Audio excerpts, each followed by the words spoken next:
इधर टूनी चिड़िया एक पेड़ पे जाके अपना घोंसला बनाती है। इधर कालू कौवा और गोरी आपस में बात करते हुए अब तो जब टूनी के बच्चे निकलेंगे तो टूनी अपने बच्चे को देख के तुम्हें याद किया करेंगे गोरी। गोरी और कौवा बहुत खुश थे। इधर चील भी घने जंगल में अपना घोंसला बना लेती है। आज टूनी बहुत खुश थी क्योंकि आज टूनी के अंडे से बच्चा बाहर आने वाला था। फिर कुछ ही देर में टूनी चिड़िया के अंडे जोर जोर से हिलने लगते हैं और जब उस अंडे से बच्चा निकलता है तो टूनी देख के हैरान रह जाती है और रोते हुए कहती है, ये मेरा बच्चा नहीं है, ये तो मेरी सहेली चील का बच्चा है। आखिर ऐसा कैसे हो गया? अंडा को किसने अदला बदली किया? मम्मा, हमने तो सोचा था मेरे आने पे आप बहुत खुश होंगी, मिठाइयाँ बांटेंगी, मगर आप खुश होने के बजाय आप रो क्यों रही हो? टूनी चिड़िया भला कैसे बता सकती थी कि वो उसकी माँ नहीं है। उसकी असल माँ तो चील है। दूसरी तरफ चील के अंडे से भी बच्चा निकल आया था और उस बच्चे को देखकर चील बहुत दुखी थी। वो छोटा बच्चा चील से बोलता है, मम्मा आप क्यों इतनी दुखी हो? क्या मैं दिखने में खूबसूरत नहीं हूँ? क्या मेरा मुंह टेढ़ा है? बताओ मम्मा, बताओ। नहीं बेटे, तुम तो बहुत अच्छे हो मेरे बेटे। आखिर ये कैसे हुआ? ये बच्चा तो टूनी का है। आखिर किसने अंडे की अदला बदली की? ये तो मुझे नहीं मालूम, लेकिन होना हो गोरी ने ही ऐसा काम किया होगा। मम्मा, मुझे खाने दो, मुझे बहुत जोरों की भूख लगी है। ठीक है मेरे बेटे, मेरे लाल, तुम्हारे लिए मैं भोजन लेके आती हूँ। चील वहाँ से भोजन लाने चली जाती है और जल्दी से कुछ मीठे फल लेके आती है और इधर टूनी चिड़िया भी अपने बेटे को मीठे फल खिला रही थी, लेकिन टूनी रोती ही जा रही थी। मम्मा, ये फल मैं नहीं खाऊंगा, जब तक आप रोना बंद नहीं करोगी मैं नहीं खाऊंगा।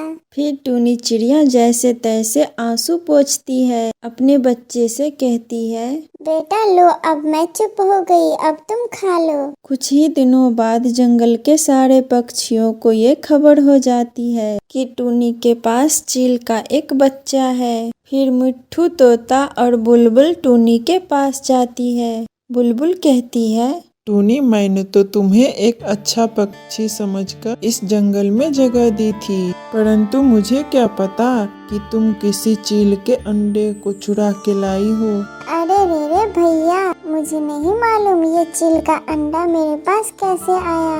मुझे तो लगता है कि मेरा अंडा चील से किसी ने अदला बदली कर लिया। तो फिर इसके लिए इसकी माँ को ढूंढना पड़ेगा। मैंने सुना है सारे चील एक पुराने जंगल में रहती है। ये सुनकर टूनी को चील की पुरानी बात याद आती है। अरे हाँ, मैं जाऊंगी, मैं पुराने घने जंगल जरूर जाऊंगी अपनी सहेली चील से मिलने।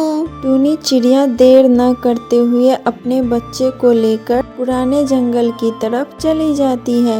इधर चील के प्रजाति का एक चील के पास आती है। अरे चील, ये बच्चा तुम कहाँ से लाई हो? क्या इसे खाने के लिए लाई हो? इसका आधा हिस्सा मुझे भी देना। ये सुनकर वो बच्चा हंसने लगता है और कहता है, आंटी, कोई माँ अपने बच्चे को खाती है? ये तो मेरी मम्मा है। मम्मा, चील आप यहाँ से चले जाओ, मैं बहुत परेशान हूँ। फिर वो चील वहाँ से चली जाती है। इधर चील को क्या मालूम कि टूनी का बच्चा क्या खाता है, कैसे रहता है। चील बहुत परेशान रहने लगी। चील भी भोजन की तलाश में निकल जाती है और सारा दिन ढूंढने के बाद एक नरम फल ढूंढ कर लाती है। चील का बच्चा उस चील से कहता है, मम्मा, आप मुझे ये बताएं कि आपने क्या खाया है? अभी मुझे भूख नहीं है बेटे, तुम ये फल खा लो। नहीं मम्मा, मुझे ऐसा लग रहा है कि आप भी भूखी हो। आप नहीं खाओगे तो मैं भी ये फल नहीं खाऊंगा। फिर वो चील और उसके बेटे मिलकर वो फल खाने लगते हैं। इधर टूनी चिड़िया और उसके बच्चे एक पेड़ पे आराम कर रही होती है। सो जाओ बेटा, अब शाम होने वाली है। कल सवेरे ही हम आपके मम्मा के घर चलेंगे। टूनी चिड़िया अगली सुबह अपने बच्चे को लेकर चील को ढूंढते ढूंढते चील के पास पहुंच जाती है। फिर चील टूनी से कहती है, टूनी, मुझे लगता है ये काम उस गोरी कौवी का होगा। उस रोज जो मैंने नदी किनारे गोरी कौवी को डांटा था, शायद उसने उसी गुस्से से हम दोनों का अंडा अदला बदली किया। अब ये लो अपना बच्चा और मेरा बच्चा मुझे दे दो। फिर दोनों बच्चे अपने अपने मम्मा के पास चले जाते हैं। मम्मा मम्मा, मैं आपके पास ही रहूंगा। हाँ मम्मा, मैं भी आपके पास ही रहूंगा। चील सहेली, ये बच्चे तो अलग नहीं रहना चाहते हैं एक दूसरे से। क्यों न एक काम किया जाए। टूनी चिड़िया, क्यों ना हम दोनों पहले जैसे एक ही पेड़ पे रहें। हाँ हाँ, तुम सही कह रही हो।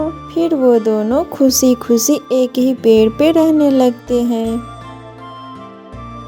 प्यारे दोस्तों, इस कहानी को लाइक जरूर करें। अगर आप इस चैनल पे नए हो तो हमारे चैनल को सब्सक्राइब भी कर लें। आपका धन्यवाद।